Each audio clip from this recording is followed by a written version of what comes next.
Hold up, Garmin just dropped the Forerunner 570 and it's already turning heads. But here's the real question. Do you go for the shiny new toy at $549? Or save some cash and grab the legendary Forerunner 965, now going for just $199? Sounds backwards, right? A newer watch more expensive than the older flagship.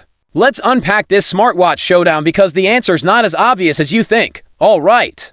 Quick rewind, the Forerunner 965 has been a beast for over 2 years, with its tough-as-nails titanium bezel, crisp AMOLED screen, and training tools that make you feel like you're prepping for the Olympics. It's been Garmin's top dog in the running and triathlon world, and now that it's dropped to $1 for $199, you're getting serious value. On the flip side, the brand new Forerunner 570 launched May 15th as the mid-range hero, replacing the 265, but oddly priced higher than the 965. Why? Well, it brings a fresh design and some slick smart features, but let's dive deeper, design-wise. The 965 is a tank titanium bezel, slightly heavier at 53 grams, and rugged enough to survive a trail fall.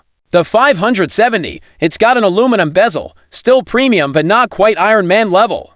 It's lighter at just 50 grams and thinner, which is nice if you wear your watch 24/7. Yes. Even when you sleep, both pack a beautiful 1.4-inch AMOLED display. But here's a twist, the 570 is twice as bright. Seriously, it's like Garmin said, let's blind people, but fashionably. Now battery life, the 965 eats the 570 for breakfast. You get a whopping 23 days in smartwatch mode versus just 11 on the 570, GPS mode, 31 hours versus 18. If you're planning an ultramarathon or just hate charging, the 965's your power king.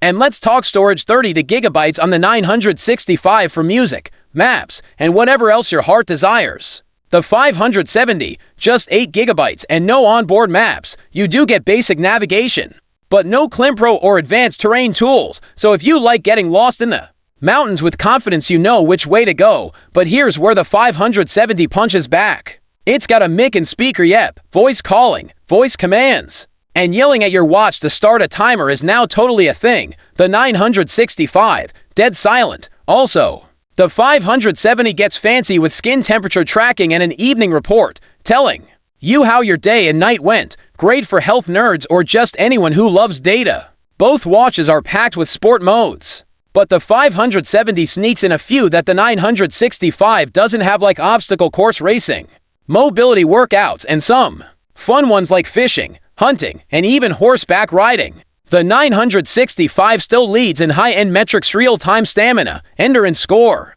hill score, but the 570 covers some more quirky fitness vibes, and ooey-wise, the 570 feels newer, borrowing that clean Fenix 8 style interface with large fonts and focus modes. The 965's ooey, more classic Garmin, still great, just not as fresh. So what's the verdict? If you're a serious athlete craving endurance, maps, and next-level training, the Forerunner 965 is a no-brainer, especially at its current price. But if you're into modern style, a brighter screen, smart features like voice calls, and want something lighter for daily wear, the 570 might be your match. Either way, Garmin's serving heat on both ends. If this helped you decide, hit that like button, subscribe, and smash the bell so you don't miss more deep dive tech comparisons. And hey, check out these two videos on screen, one comparing the Fenix 8 versus 965, and another diving into the best smartwatches for 2025. Catch you there, peace.